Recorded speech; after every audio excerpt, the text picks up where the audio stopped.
Oh my God, Dylan. Today we are righting a big wrong. Our Dusty Rhodes episode that we recorded probably in like 2015, when you had such long hair and were so thin, when Oh, you were ripped. yeah. When I was a surfer. Yeah. He was a surfer in London. He would surf the Thames. And oh my God, I was so fucking jacked back then. I had an eight Yeah. pack. I Yeah. had a, I didn't have a ponytail. What I had was a reverse mullet. I grew the sides of my hair very long, shaved everything else. Yeah, here's what he did. He had a brony tail, which I is when you have certainly a did. ponytail, but you jack off to My Little Pony. Yeah. It was my He would say, experimental "It's my time. big pony." Yeah, Yeah. some people try and experiment with like, maybe I am gay, but John's was maybe I'll jack off to these cartoon ponies. Wait, that's weird.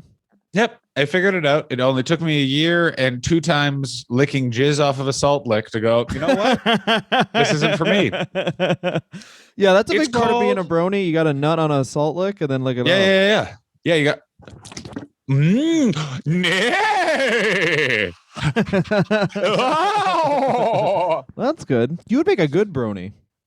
I think I would. I think I would make any. I would make a good addition to any underground sexual community.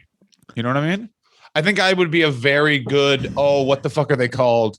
They're the people that you replace their urine with wine, and they go to a party and they piss in people's glasses, and then they can drink. First time learning about this. Glad there's a name.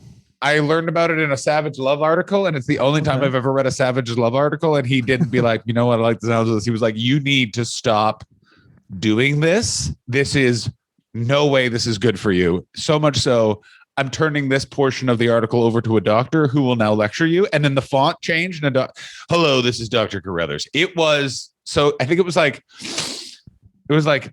oh, oh, what decantering? I think is what it was called. Decantering sounds wonderful. He's a human decanter. That sounds wonderful. It does sound wonderful, but the reality of it is not great. Sort of like how Dusty Rhodes sounds like he would have been a wonderful father, but based on how Dustin Runnels behaved for the first 30 years of his adult life, maybe not the best dad. Remember this when you're talking about Dusty Rhodes. Everyone loves him now. Obviously, the man's passed away. Obviously, his son helped get funding for a company that will rival WWE, but also didn't talk to his kid for a while because he married a slut. Yep. Never forget. But she's fucked other men, baby. They should always be fresh virgins. The thing, baby, you gotta understand. Your fiance, a very beautiful woman, but she smells like bleach when you're washing the car, baby. That's a problem. You know what I'm saying? Like I walked into the locker room and both Dan Spivey and Dick Murdoch they had parchment drawings of her labia majora, baby. I don't know. I do not know how a man gets a parchment. Some sort of parchment drawing of a woman vagina, baby. It can't be from vagina, baby. You gotta figure that out, baby. The hard times. It's gonna be a hard time because your wife is a whore. Starts out with a quote, his book. Truth be told, I've made enough money to buy Miami, and I pissed it all away. But man, what a piss it was. That's a good quote. And this is from Christopher Hobson, Dusty Rhodes, who has one of the worst wrestling books I've ever attempted to decipher. This is the only time he has ever gone against a wrestling biography or autobiography. Do you understand how bad this must be? Well, this is the thing is I guarantee he was licking his lips to read Hulk Hogan's various autobiographies for the year of McMahon. Oh, yeah. Let me hear about lie to me, Terry. Lie to me. Is what he said. Yeah. Well, this is the thing is apparently it's Dusty Rhodes and Hulk Hogan's book for it's like, and that's when I won the 1968 World Series, baby. On the same day I beat Muhammad Ali for his title and then convinced him to change his name back to Cassius Clay because that is a good name, baby. Baby, I never forget I was in Hollywood, California. I was talking to Brian Dunkelman, and he said, baby, they want me to host the second season of American Idol with Ryan Seacrest. And I said, baby, you don't want to do that, baby. You want to stick with Dusty Road. I'm starting my own television show. It's called Road to the Top, baby. And it's going to be about getting bands back together, and then they can become famous. Your host, I'll be the only judge. I hope they like country music, baby. And they're like, I don't think that's a good idea. They're like, well, too bad, baby. I would have called Fox Network and I told them I was your agent. They fired you mostly because I threatened to fuck one of the executives' wives. She was looking at me through that phone line, baby. Everyone knows that. Dr. Road. Yes, also famously, he says Dusty Rhodes at the end of every sentence, much like the Honky Tonk Man. You know what? It's not known which one started that. I'm the first one to do it, baby. Dusty Rhodes. Following things Dusty Rhodes innovated in wrestling, having ropes, disliking Bill Watts, putting on weight in a weird portion of your body and acting like that is still muscle mass. There's nothing wrong with being big, but let's just be honest. I was not the most in shape man, but I pretended that I was, baby. That's the interesting thing is he comes from a time when you could be like, oh, he's fat. That means he's strong. Yeah. Like we know that not Joe to be Rogan, true now, but Joe Rogan is the one who put the nail in the coffin of that. You know what I mean? Because he had Joey Diaz enough on where we were like, well, we have to acknowledge that the short one with the tattoos could probably win in the fight, but the fat one on drugs is very enjoyable to listen to. Yeah, the guy who doesn't know any of the names of anybody, Joey Diaz. Yeah, Joey Diaz, a guy that is very good at comedy, but I once was in a room where he had farted and it was the worst smell ever. And Lord knows I love a fart. And the bartender went, that was Joey Diaz. And that was 5 minutes ago. And another comedian from across the room who had his shirt over his mouth goes, he farts like a dinosaur. And it was. And then you jacked off. Oh, I was jacking off throughout the entire thing. If I'm in a comedy club bar area, everyone understands that I ask for a what is it? A Halo? A dignity sheet. I set up. I asked for a sheet to be erected, sort of in the corner of the bar. I put up signs going, "Please stay away, a man is jacking off." And I go in there and I screen some softcore European pornography, and I subtly tug, just cuckoo, cuckoo, cuckoo, cuckoo. You know, European porn's way better, right? It certainly is. Softcore is the softest and hardest. Oh, we should do porn review where it's just here's the whole podcast. Did you like the part where she sucked him off? Oh yeah, I did. Yeah, best part is when she. I nodded. How far? Yeah, best part is when she was sucking off that guy. Worst part, all other parts.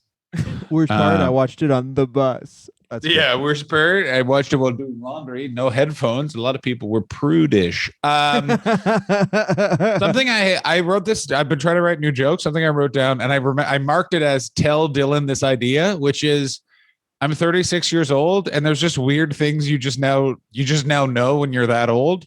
Nothing helpful, but it's like if you're watching a porn and the male performer's just wearing a cowboy hat, you're going to see some shit. You're going to see some fucking shit. It's not helpful, but you know.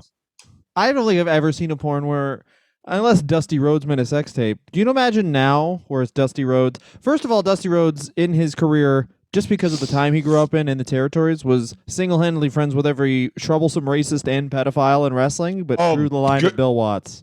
Yeah, like this is the greatest thing about him is, he's like, Buck Zumhofe, you can't come to my house, but I will have a cocktail with you. Tully Blanchard, oh, sure, you just punched a kid, but that kid probably had deserving it. Bill Watts, fuck you, Bill Watts. Yeah.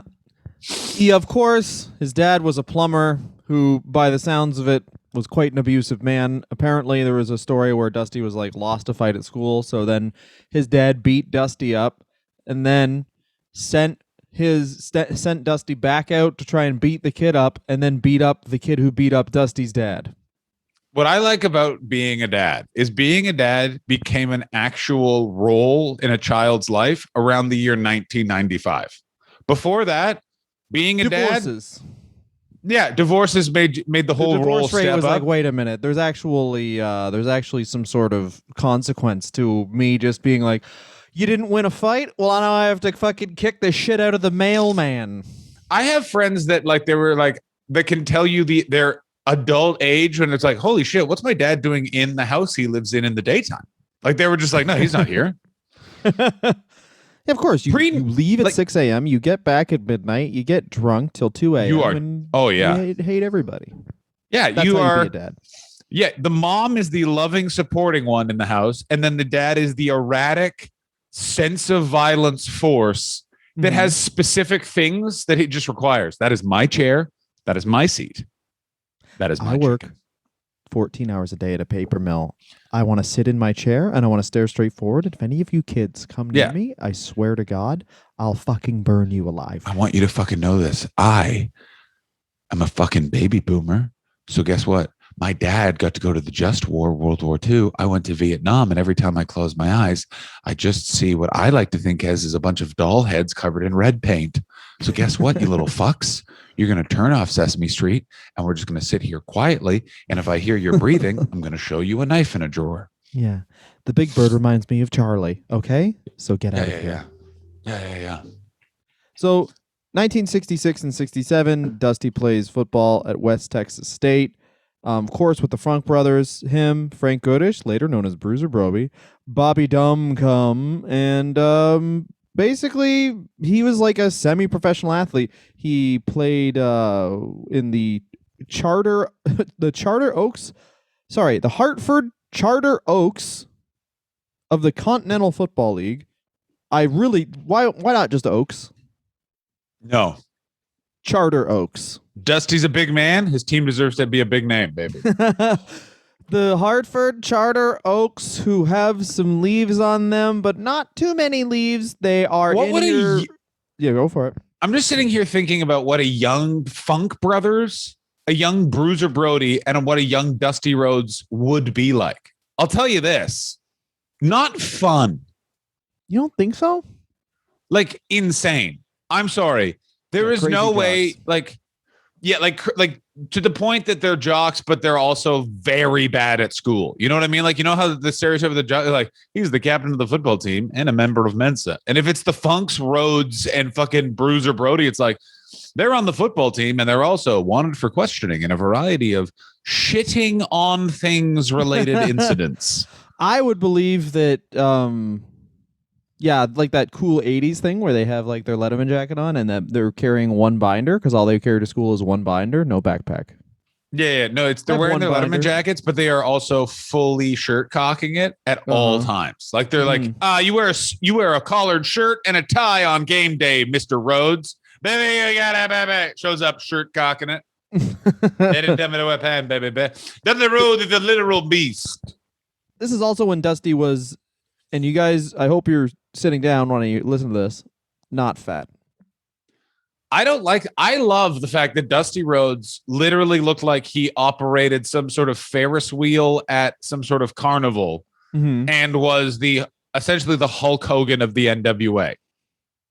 No, he was the Ultimate Warrior. He was the Ultimate Warrior. Ric Flair was the perennial Hulk Hogan figure. Dusty Rhodes was sort of like the weird Ultimate Warrior / also Big Show getting the title type figure.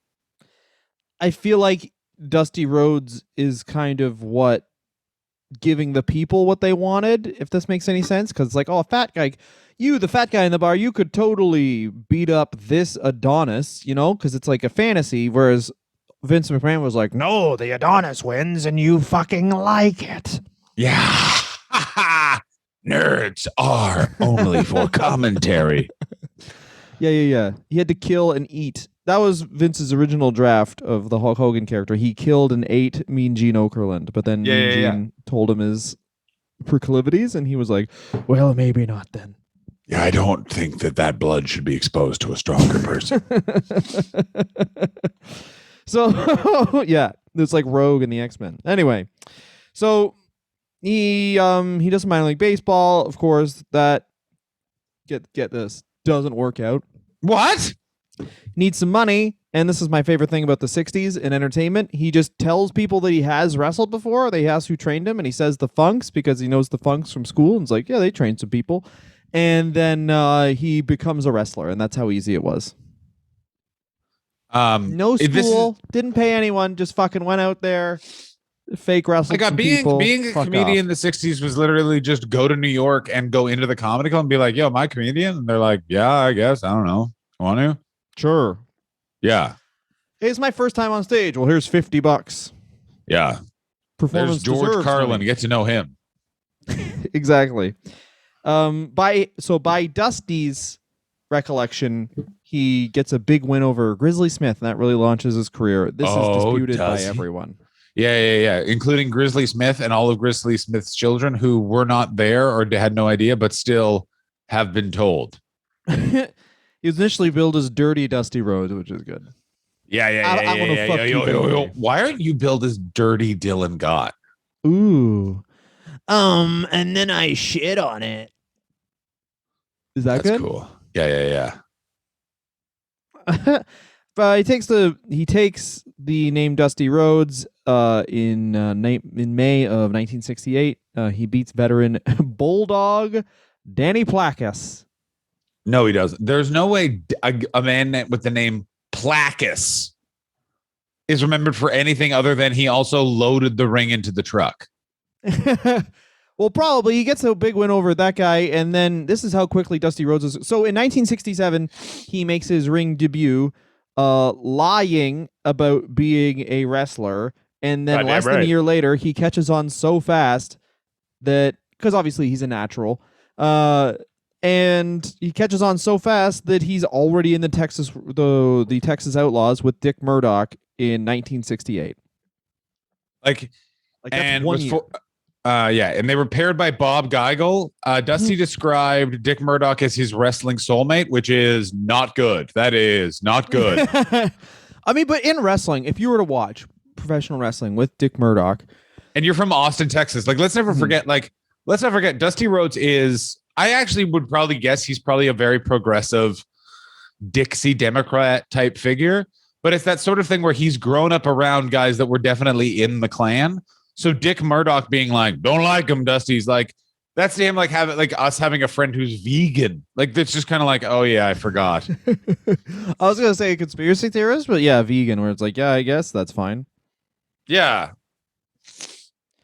So there's some salty language. Go ahead. All right. So I'm gonna read this verbatim because, guys, you know what? The research was late this week, and there's a million of it. So let's talk. Not totally verbatim, Dylan. Not totally verbatim. Okay, so we're gonna use what I call John's language. No. So this is from Dusty Rhodes' book. Well, he touches on Murdoch's more troubling aspects. He states that Murdoch was close friends with a man of color and suspects that there was more to him than his reputation. Of course, you can make excuses. Later, he states outright that Murdoch wasn't a racist and played up how he was received. He then tells a joke. He tells the story about Murdoch taking them to a Klan rally for a joke. In Dusty Book, it also contains the line, I called Bearcat Wright a N-word during one of my interviews, without giving adequate context as to why it was okay. He says that a group of teens shouting it at him, were shouting it at him, and then he got the substantial crowd to shout it at him, like that's a good thing. Oh boy, Dusty.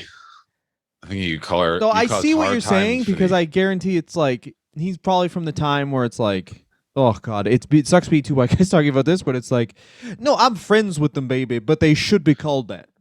Yeah, it's like how I have had to have the conversation very recently about both homophobia and also the R word, where people are like, yeah, but I don't have hate in my heart when I'm using that word. And then you have to then explain to whomever, no, but here's the deal. Someone else will hear you say that, not know you don't have hate in your heart, take that as an excuse, and then bash away. You know what I'm saying? The R word for John means retrograde, because that's true. I don't know how to spell that.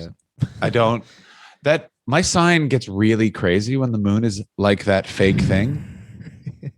Honestly, my sign gets pretty crazy. Sometimes I'm a Libra, right? And you know what that means? That means when you shit, you gotta eat it afterwards. You gotta eat it like a hot dog. You gotta say num num num. That's my poopy. I don't like that. I got to say this about the horoscope community. Very impressed with the level of vaccinations that have been going on with my friends that are both way too into horoscopes. I was really thinking that was going to be a bit of an issue. This is the thing about vaccinations. Let me break this down for you. Go ahead, Dylan. Go ahead. Hot take, Dylan. And the people who love Trump, that's who gets blamed for all the lack of vaccinations. But it's actually the yoga community doing a lot of the fucking work there, baby. Oh, I know. Yeah. I ate an apple last week. I can't ever get cancer. Oh, listen, if you don't think that I am on a heavy podcast QAnon jag, you don't fucking know John Hastings, baby. And what else was going on other than our parents believing that satanic pedophiles exist. Oh, buddy. Aliens are real. They are involved in the conspiracy theory. They're not running the conspiracy theory. And what else? Oh, so many things. Like Trump's taking power in August was delayed by possibly Jeffrey Epstein, who, let's be everyone be honest, is obviously still alive. Oh, and Joe Biden is Donald Trump in a mask? No, Anyway, Joe Biden is an asset of the communist Chinese government. They believe. No, they believe that Joe Biden, the QAnon right now believes that Joe Biden is Donald Trump in a mask. No, and he they just don't. won to appease the libs. Anyway, 1969. Yeah. Tag titles. Here I should have been born, baby. Ha ha ha! I was born in '69. Ah. I was born fucking June 9th, 1969, bro. That's fucking sick. Certainly is. They tour Australia. They win tag titles in the NWF and the IWA. In Australia, the Outlaws flew all over the country due to a deal that they had with Barnett. How do you think that Jim Barnett got along with Dusty Rhodes and Dick Murdoch? Very well, because he made them a shitload of money, but I assume did a bunch of really fucked up shit in Australia, because at this time, this is like this hot, crazy territory. This happens in comedy sometimes where you're like, a weird person just gets an amazing show or run of shows for a certain amount of time, and you have to get to them, do them before they get ruined. And that's what the Australian territory sounds like. And every story is some like Don Jardine, the spoiler, beating up the guy who's the receptionist at the hotel because he said something he didn't like, and like he ripped his ball sack with his like cowboy boots. I assume Dick Murdoch just running around Flinders Street in Melbourne, just clotheslining potted plants, going, "Which one of you aren't wet?" Yeah, the interesting thing is Dusty Rhodes is a heel during this entire time, which is insane because like he wrestles for so long that being out of shape becomes his gimmick versus his just like what you were when you were a wrestler. Because when he's wrestling the Crusher and all these guys, there's no way it's like he was like the in shape speed guy. Where it's like, whoa, he can move side to side. What a fucking athlete. Yeah, oh my God. He can get on the first rope without having to smoke a cigarette? What the hell? This guy, and listen to this, never stopped the match to have a full meal. What an athlete. Yeah. What kind of fucking idiot doesn't bring a full club Reuben sandwich to the ring? Yeah. Not even pizza, because that's disgusting Italian food at this point. Yeah, I didn't realize you were on the side of the fascistas. Yeah, okay. You could have your pizza, Mussolini. I'm going to eat this roast beef, and that's it. I mean, all of my food is wrapped in an American flag. There's a story about how Murdoch and Rose purchased a mule while they were out drinking, and then they just kept it in their apartment. And they were basically kicked out of the apartment eventually for having it. And this was in the AWA. And Vern Gagne was very upset because he couldn't pin the mule. Yeah, Vern Gagne was. Yeah, but what's weird is Greg did fuck the mule.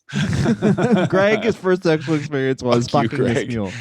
Greg Gagne, How old would Greg Gagne have been in 1973? I don't care. I fucking hate Greg Gagne. I hate Greg Gagne. No. Why do you hate Greg Whatever Gagne? you say, I need you to know I hate Greg Gagne.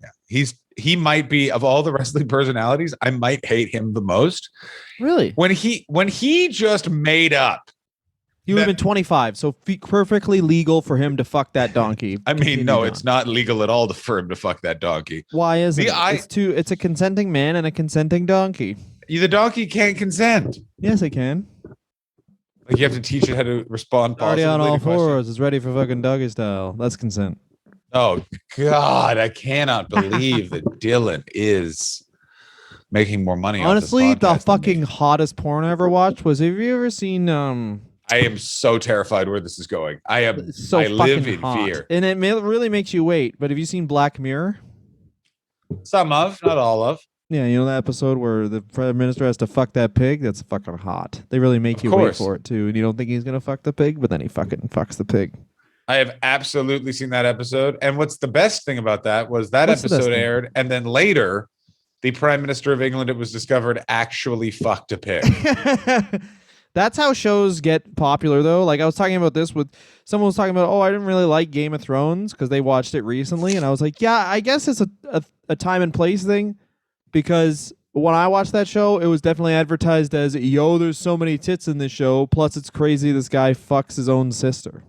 Yeah. It was literally like it wasn't Game like of Thrones. Here's a start of a wonderful television show. Yeah, Game of Thrones was just like, yo, you want to see some tits? Kurt, sidebar, it's near her brother. And you're like, wait, what? And you're like, yeah. They be fucking anyway. But they're pretty much a main event team. Go ahead. Oh my God, of course they are. They're a main event team, and they are like Ric Flair in his book is glowing about Dusty at this time. Like, he makes it clear, he's like, our relationship then got frayed later on, and it's very clear that he's laying that at the fault of one Virgin Runnels' feet. But like, which makes sense because Dusty was the booker and then basically conducted a compete with Ric Flair over owning mink coats competition. Yeah, so 1973, basically the first match he ever plays a full-on babyface. It's Ray Stevens and Nick Bockwinkel versus Texas Outlaws. Murdoch just sold the whole match, and then Dusty Rhodes did a hot tag, and basically, this is directly from his book. Rhodes tags in, started shaking his body like he had seen Thunderbolt Patterson do earlier in his career, and did what at the time would be considered a black babyface comeback, except using elbows to the top of the head in place of headbutts. Headbutts, very subtle, right? The place went crazy. Now, basically, this gets to a point, which basically was Thunderbolt Patterson ends up suing the WCW after a while, right? Or like he's part of that huge lawsuit where it's like they kept me down because of my race. It's like, no. And then the first white guy to ever do basically what a black babyface comeback becomes one of the literally, but because what's not talked about, because it's that weird time of Dusty was basically the biggest fucking thing in one of the most well-moneyed territories ever, which is Florida. Mm-hmm. And how I know we're jumping ahead a little bit, but fuck all of you. There's so much to get through. Fuck it. Yeah. We will get to the whole bill, but you have to understand, like, Dusty Rhodes was movie star famous in a state known for, you don't have chlamydia? Well, I didn't realize you were a virgin. So like Dusty Rhodes, don't feel bad he pissed his life away, but because by stealing the body language and affectation of a black pro wrestler in the early 70s, he then basically, his life was a hot tub filled with cocaine for about 10 years. Oh, yeah. And also, you know how fucking cool you have to be to do all that blow and never gain weight? Yeah. Do you know how many, like, you are doing... Sorry, always keep all the weight you have. I'm sorry. I don't know if he did blow. It's what's weird is what's never discussed is did hot dogs. Dusty's bad. Like, Dusty strikes me as the kind of guy who just bought 8 mink coats and was like, I'm gonna need a birthday cake and 4 leather jackets. And they're like, what? And he said, did I fucking stutter? I said, I mean, that sounds like a way better time than just like always having a coke hangover. Oh my God! Like, what happened to you? Well, I took a fucking complicated dump for an hour because I just went to a grocery store and I said, put Dusty on that cake, put Rhodes on that cake, and the rest of those cakes right wherever the fuck you want. It's time to party.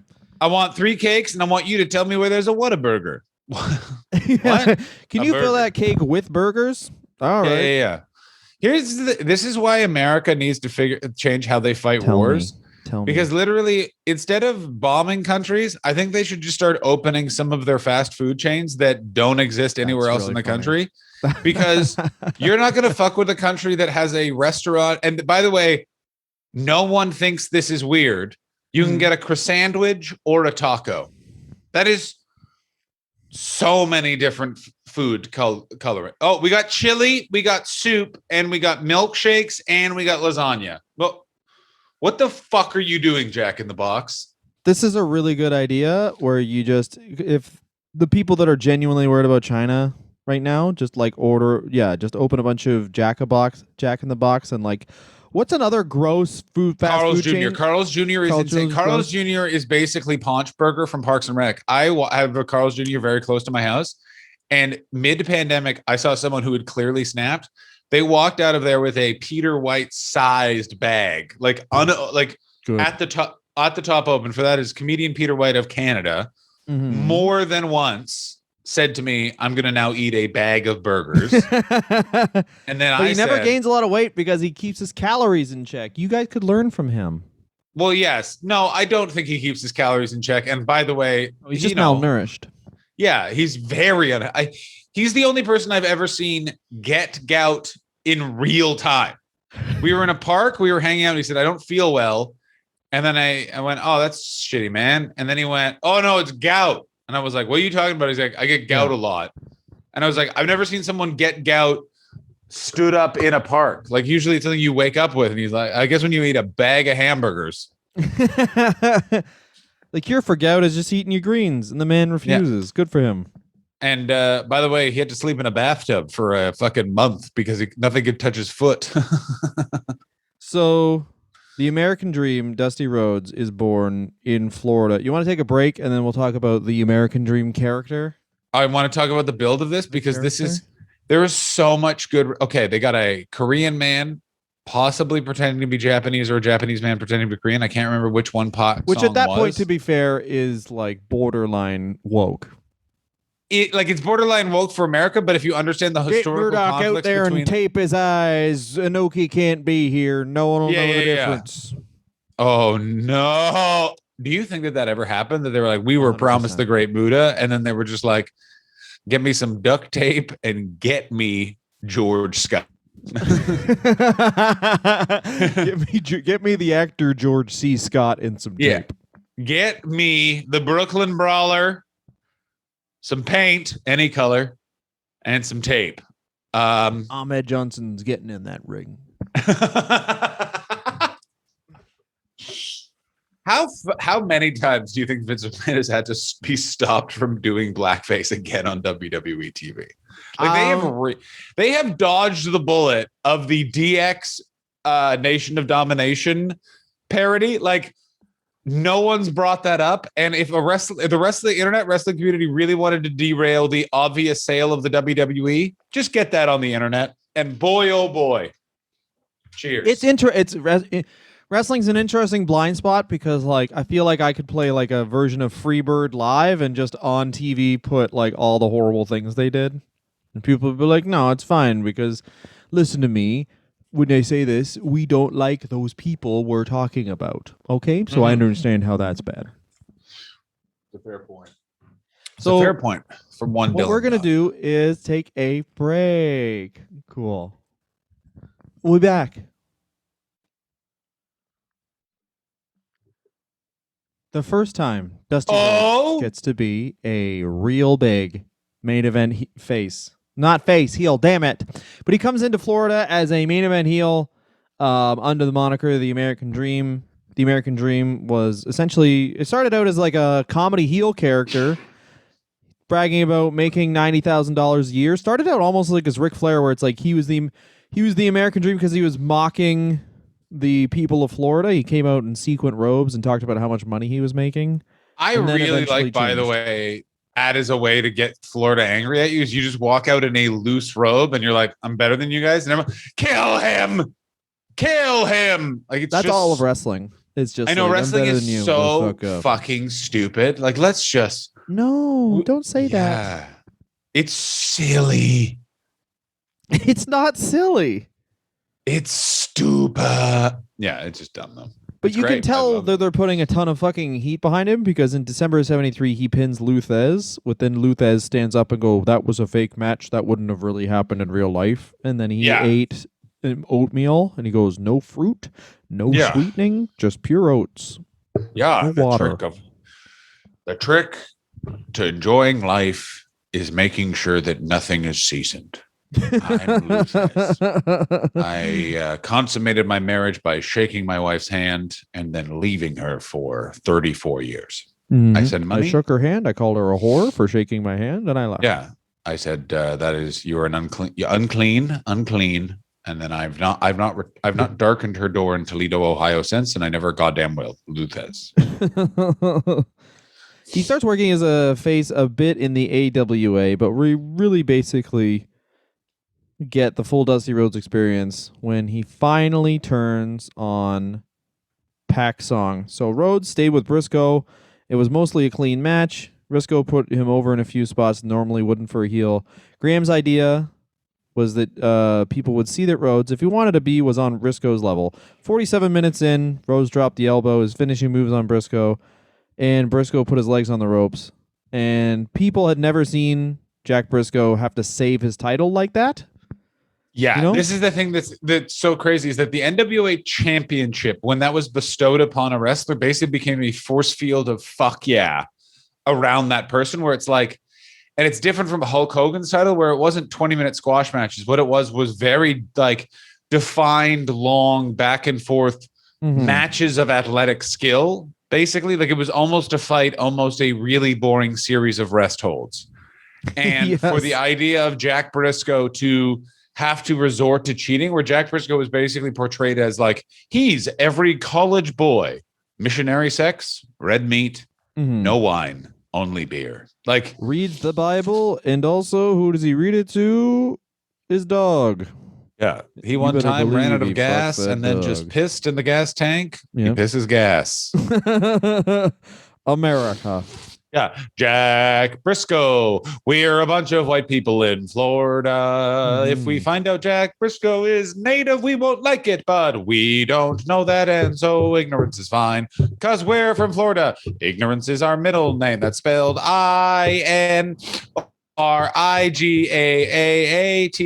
INRIGAAATIOANN. Ignorance. Cool. That was a good song. Everyone, applaud John. Thank you. Thank you. Thank you. Thank you. That was me Very fapping. I was fapping to it. I like this. I like this. So I think this is one interesting thing is that Eddie Graham forms tag team with Pac Song, managed by Gary Hart. No, Dusty Rhodes forms a. Sorry, Eddie Graham. Eddie Graham books it because having the tag team where it's the sole purpose is just to basically get Dusty Rhodes to the point of being a heel. Because usually, Okay, so I wanted to I've bring only this. ever Oh seen God, it. Bring it up. Bring it up. is that Pac Song was the foreign bad guy heel for an American wrestling territory, and it's the only time I've ever seen them go, he's Korean. He's one of those. Remember the Korean War, and everyone has to be like, oh yeah, we also don't like Korea. Wait a minute. Yeah. I think I'm racist against those guys too. Let me get out the ledger. Wait a minute. Koreans. Circle The amount of people in that auditorium had to be like, what part of China is Korea in? And then someone had to be like, it's the Korean portion of China part. Like, for sure, these guys were like, Korea is a part of China, right? And everyone was like, sure. yeah. The less we know, the easier it is. Yeah. Yeah. If I answer your question, you might develop affection towards those people and treat them like human beings. And that will not happen in this wrestling company, sir. So we have Gary Hart and Pac Song, and who joins Dusty Rhodes as his babyface partner? Mike. I'm going to be full disclosure. The research closed while you were asking that question. Don't worry about it. We got the research late.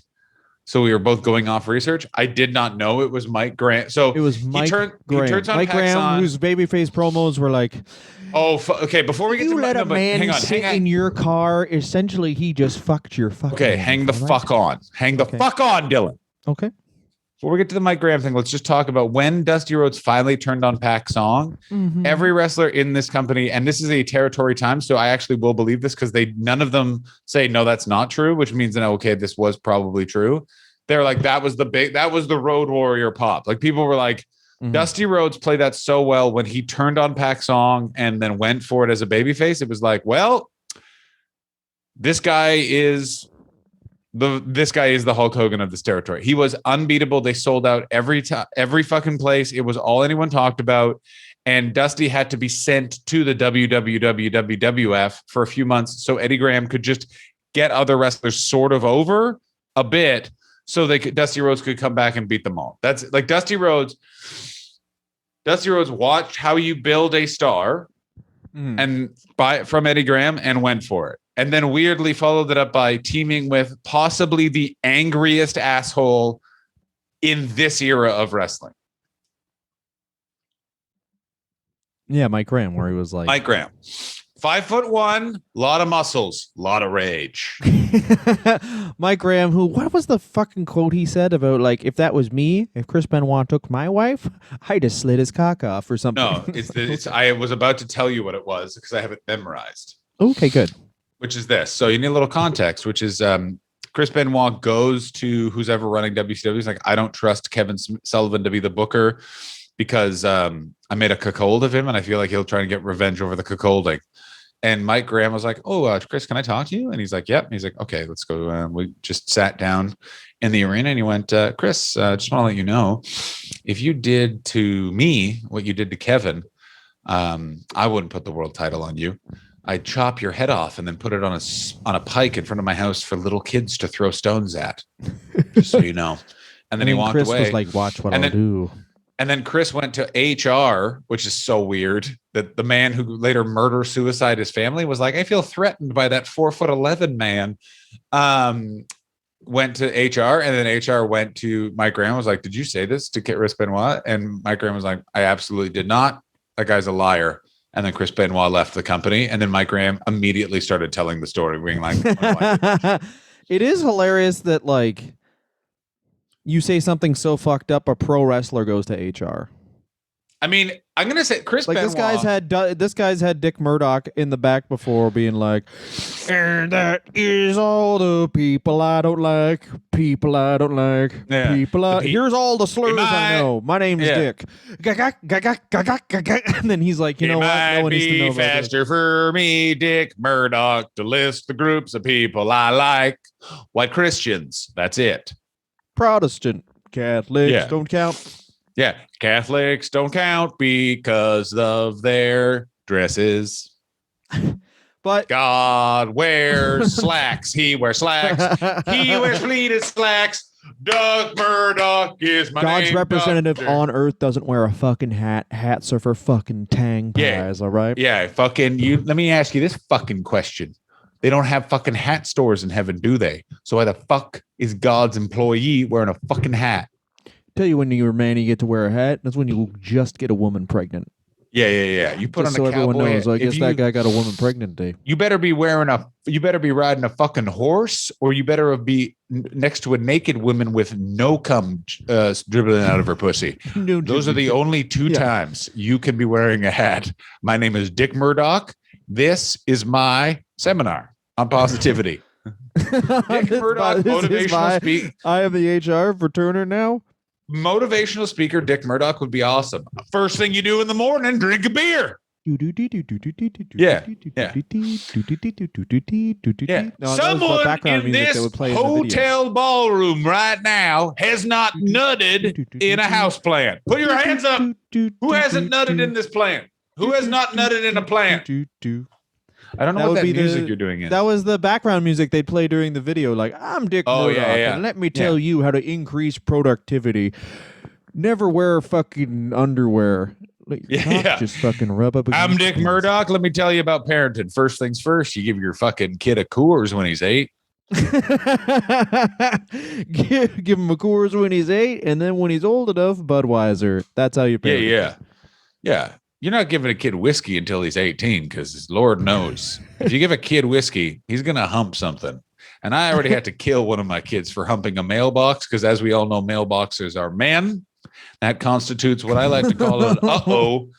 And a Murdoch, an uh-oh in the Murdoch house, that's a getting shot and your body put in a burlap sack and you're thrown in a river. And I'm going to say Colorado, but I just drove until I stopped feeling like God.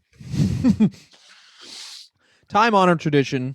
Dusty Rhodes here at the rest of the review is to do an impression of someone and somehow make them even worse than they were in real life, and yet not charming. So, Dusty Rhodes, Turds Face, time-honored tradition in professional wrestling. Gary Hart being wronged. Gary Hart also.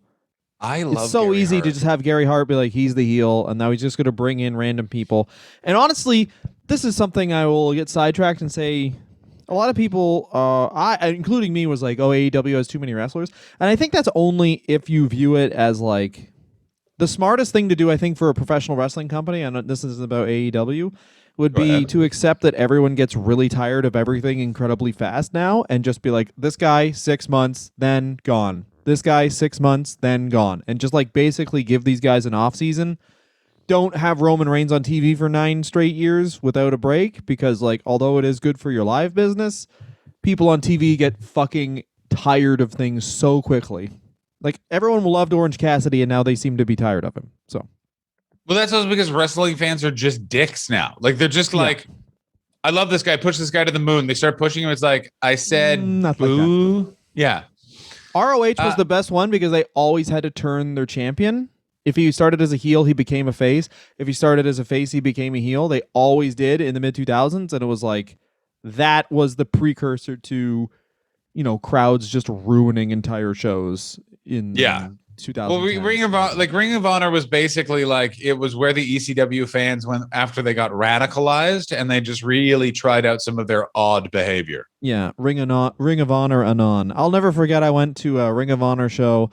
And a guy just read this book about birds, watched Bryan Danielson's match, and then left when Bryan Danielson's match was over. I mean, the part about birds is possibly the most terrifying thing I've ever heard. It was a picture book. It wasn't a novel. It was a picture book about birds. And then he watched Bryan Danielson's match, and then he left. And I stomped a fucking mud hole in him. Goddamn right. How about this bird, buddy? Yeah. For those of you who don't pay for the Patreon, I just showed my penis. Yeah. And what's weird is that is a beak. No, it's real. I have Marty Skrull's mask on there. Never forget this. One time, Dylan and another friend of ours got really drunk and excited after one of the funniest evenings of my life and just both sent me photos of their dick. I was blackout, and it happened. And you know what? He put it on ratemyhog.com, and I got a 1 out of 10, which sucks. Did you do that? Because I put it on Cockpick Reviewer, and you got a out of a yum yum. So he basically introduces the fact that he's the son of a plumber in 74. Everything really just comes together. He's facing guys like Bill Watts and the Mongolian Stomper. Oh god damn. Also I'm from Mongolia. I love to stomp. Yeah. I'm from Mongolia. In other news, Mongolia is in Alberta.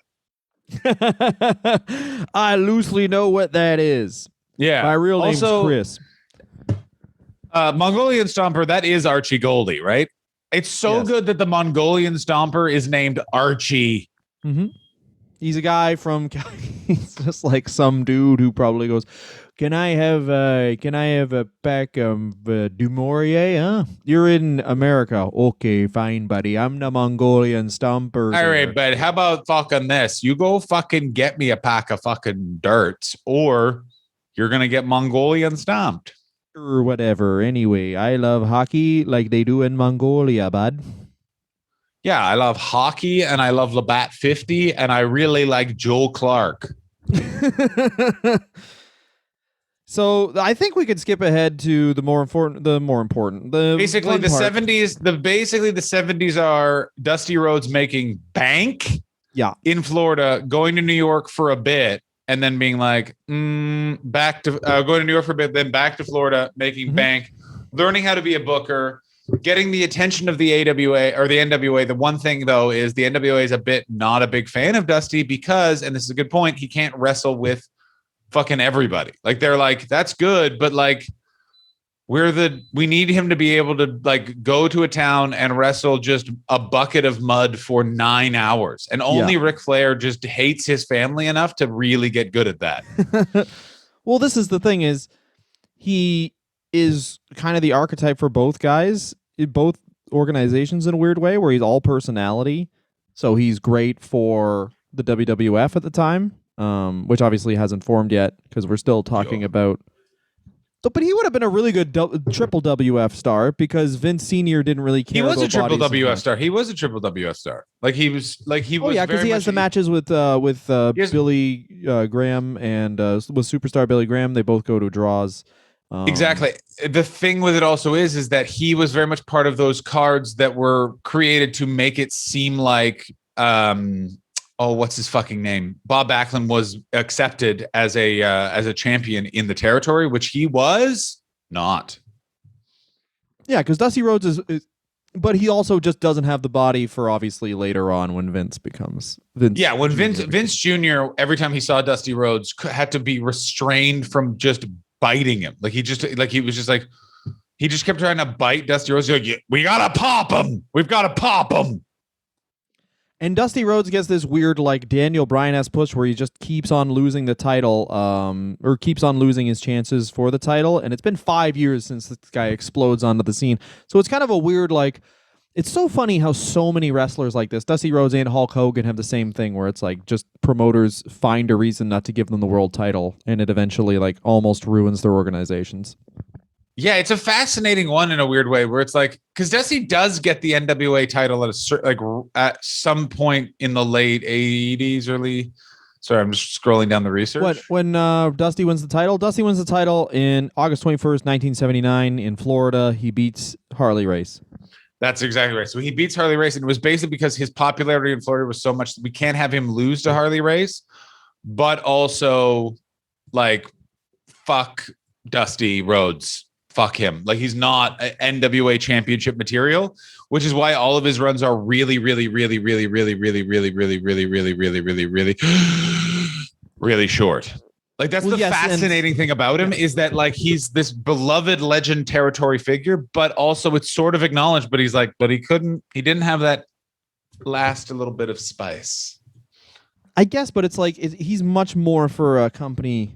He's more for like a company that has the 3 letters, that has like their set roster that they always have, that's static. Because the way you do a guy like Dusty Rhodes, like you said, is the Hulk Hogan model, which really the Hulk Hogan's working on the Dusty Rhodes model, which is you get a guy, an evil manager just wants to beat this man and he can't. So he just brings in monster after monster who then beat people up, look like they're going to beat up Dusty or Hulk Hogan and then lose. And that's a time-honored thing. And it'll work again when nerds decide there's a babyface worthy of it. I mean, but now I don't think that they will ever like. Yeah, I don't know if that'll ever happen again. Like, yeah, it's funny though because it's every 10 years, right? Or you think about it: Dusty Rhodes in the 70s, Hogan in the 80s, Austin in the 90s, and then I guess John Cena in 2000s. I guess. But could you give John Cena? Could you put John Cena in the same place as those other guys though? I couldn't, but now it's like apparently like house shows and everything have doubled, and that might just be because obviously the pandemic's over. But like John Cena is a superstar, but it's just wrestling fans are fucked now where they don't like trust themselves in a weird way. It's like it's an interesting one in that it's also like wrestling people, like wrestling fans now what we want is I want a wrestler to be very, very good. I want him not to be respected so I can cheer him and be upset. The second he gets good and is respected by the company, I will hate him. I will not support him anymore. And it's like, everyone got spoiled all of you. I think everyone got spoiled with Austin and The Rock, where it's like, here's 2 guys who can do everything. Like Hulk Hogan is amazing, but he couldn't do everything. Like he couldn't do a lot of things. Like he couldn't keep his hands to himself when it comes to wives. Yeah, well, he couldn't not say the N-word, which is pretty bad. Yeah, you know what, Dylan? That's a fair point. Like Austin, for all those looks, says it all. Never said the N-word. Funny, great. Great on promos. I mean, never said the N-word on tape. Thank you. Yeah, no, like, come on. What the fuck are you talking about? Yep. Steve Austin has said that word this year. So Dusty's a guy they hide him in tag teams a lot. He of course is doing tours of New Japan. He ends up teaming with Andre the Giant in spats, and really is one of the main. He's one of the main guys that are based around Starrcade, which happens in. Well, it was of course in 1983. Where though? My butt. That's right. I just wanted to go clarify something about Starrcade, and I just Googled Starrcade. Do you know what happens if you write in Starrcade 1R that I've just found out, which is where Dusty got the name? It is a game show where contestants play arcade games against each other. That's good stuff. And it ran on TBS from 1982 to 1983. That's where Dusty got the name Starcade from, is from a game show. I've never been so happy that I was trying to figure out what Dusty's match was on the first Starcade because I did not remember it. Dusty Rhodes is no longer the creative genius people say he is. He's a man who watched TV and just added an R to a game show. Good. And then got some people to bleed. Ladies and gentlemen, what the hell is going on? Dusty Rhodes' second title reign starts June 21st, 1981. He wins it in Atlanta. He, of course, only held the title for 3 months before dropping it to Harley Race, setting up Harley Race's loss to Ric Flair at the first start. Or no, wait. Nope. Fuck. He lost it. He lost it at first Starcade, though. But it wasn't, Harley. of course, Harley lost it. No, you fuck. He lost it at Harley had the belt at the first Starcade, but Rhodes first lost it to Flair. Flair's first title reign was because he beat Dusty in a place neither one of them were over, because it was a political NWA maneuver, because the NWA never liked Dusty being champion because he did not look like an athlete. He was not the type of performer they wanted to be presenting. And Ric Flair was literally their wet dream. A man who doesn't complain, that is very good at wrestling, and then will just take orders. Because in the end, you have to remember Ric Flair is a quarterback, but he's very much I don't know, but he's a quarterback, but he's an empty vessel. He's got all the talent, but you have to tell him how to run the plays. Dusty Rhodes is a guy, he is a leader on the field. You're not telling him what plays, he's making those decisions. That's the difference. Dusty Rhodes has the ability to also coach. Rick does not. Rick doesn't know how to tell you how to be Ric Flair. He only knows how to be Ric Flair and get you to look good against Ric Flair. That's the thing.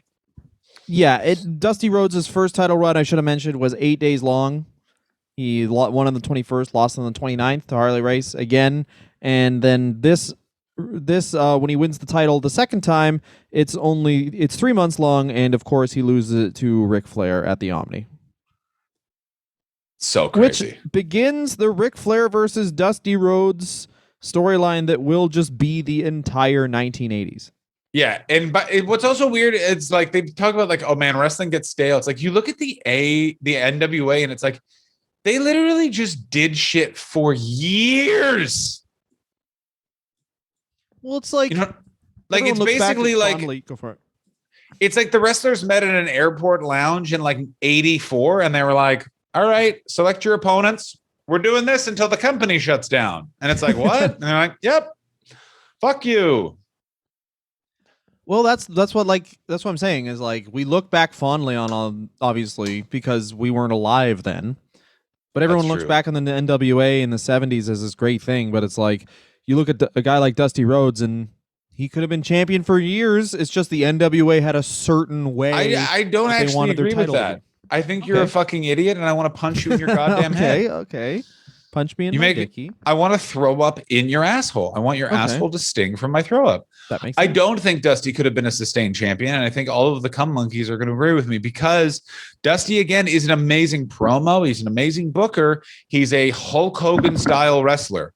You beat him up for a while, elbow, elbow, elbow. Get the fuck out of there, baby. Like, yeah. Yeah, I mean, that makes sense. Like, that's pretty much where Dusty is. And I guess wrestling at that time was just 60 minutes, and that's what people wanted to watch. So Dusty's like always an attraction. It's very interesting because Dusty gets obviously this great name for himself because he is a character ahead of his time, because he very much is for television, and live shows were the name of the game in the 70s almost exclusively. Is he a character ahead of his time? Just for TV. Imagine Dusty Rhodes in his prime in 1990. But I don't think that's true. There's a lot. Basically, the NWA champion in every territory except the one he was based in was just gotten over by TV. Basically, you'd show that one interview by the NWA champion where they clearly looked like they just woke up near water and just kind of ramble for a bit. Like you see those Harley race promos where he's clearly about to smoke a cigarette, just having a gab, just like thinking about it. I actually think that I have to disagree. I think that Dusty was very much of his time and just adjusted with the times. Like, not to get ahead of ourselves, but when he gets to the WWF, everyone talks about the polka dots and stuff like that. But it actually worked because Dusty was able to create an upper mid-card niche for himself in a company with Hulk Hogan. Like, let's be fucking honest. You're not having Dusty Rhodes and Hulk Hogan compete over who can get more over, because I actually think that Dusty would have beaten Hogan in a promo off, but that's just me.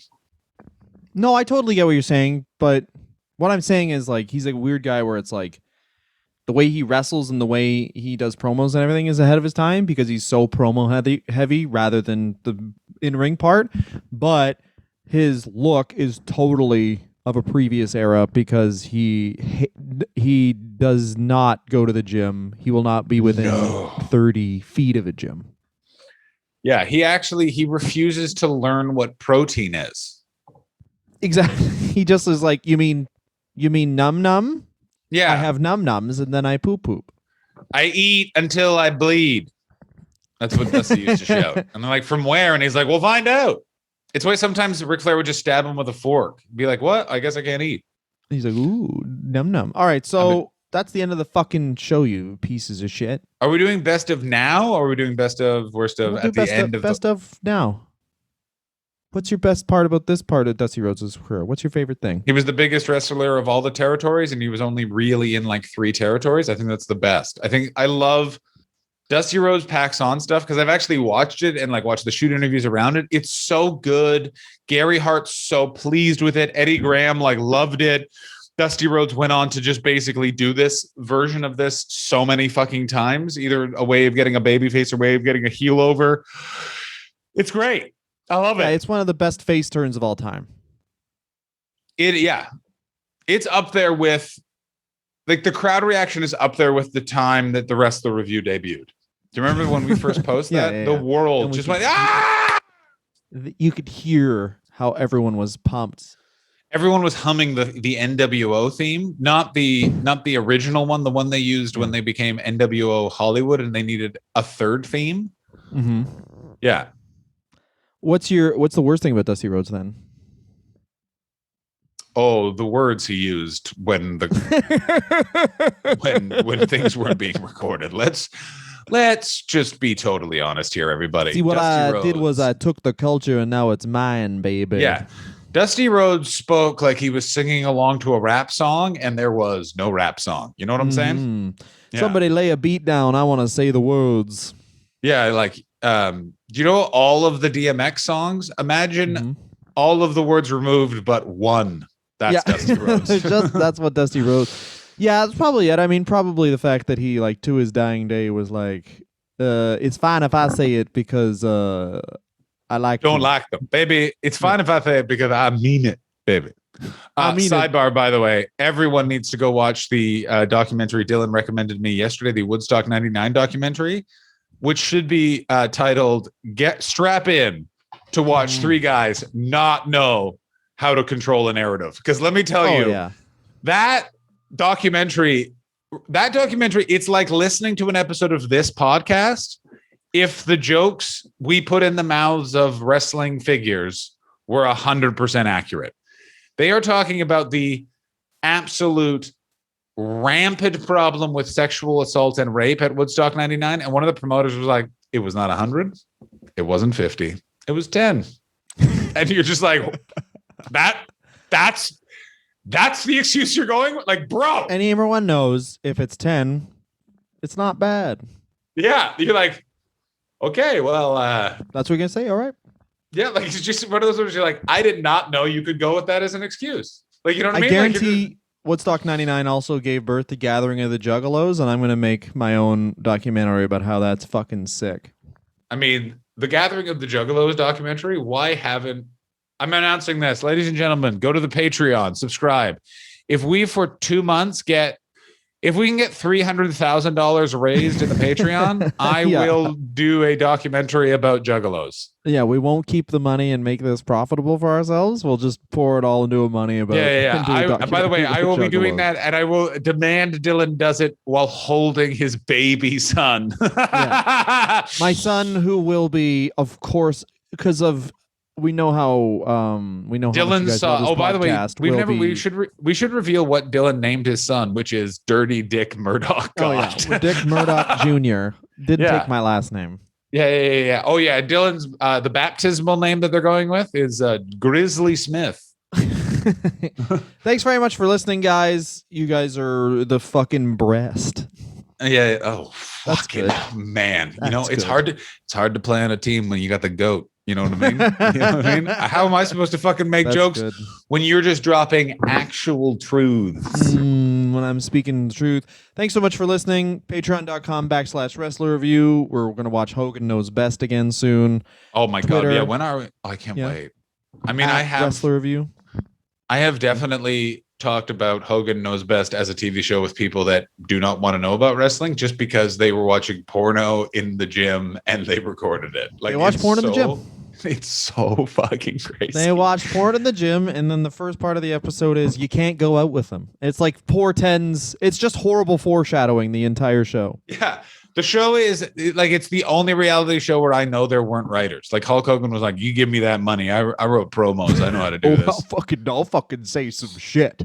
The writing fucking shit. I guarantee the writing staff was Bubba the Love Sponge, a bunch of hamburgers, and there were no pens or paper or computers. Yeah, because Hulk Hogan can't recreate. There are parts where you can clearly tell it's scripted, and those are the bad parts. But them watching porn in the gym, guarantee was not scripted. No, they went and got the cameraman. Like the cameraman was having a sandwich by a truck, and they were like, "Hey, you ever seen a nasty boy do half a pull-up and then sit down?" No, you aren't. You're about to. I just don't understand why I can't do curls on the toilet. That's where I'm gonna fucking shit anyway. All right. Thanks very much. Patreon.com/wrestler review. What? Redbubble .com/people for some reason. /wrestler review for all our merches. Get a mug. Get some shower curtains. I'm doing a Twitch stream 5 days a week. Sunday through Thursday, 2 p.m. Pacific time. All other times corresponding from that, 5 p.m. Eastern Standard, 10 p.m. Greenwich Mean Time. That's twitch.tv/John Hastings Comedy or Untitled Twitch stream twitch.tv/Untitled Twitch stream. Ooh, and then I'm at Dylan God on every social media thing. Thanks so much for listening, guys. Bye. I love you, Dylan. I love you more than Dusty loves mink coats. I can't wait for the next episode because we can get into the mink coat buying competition of Ric Flair and Dusty Rhodes. Everyone, we'll see you next week. Dusty Rhodes, the greatest midlife crisis of all time. We'll see you next week.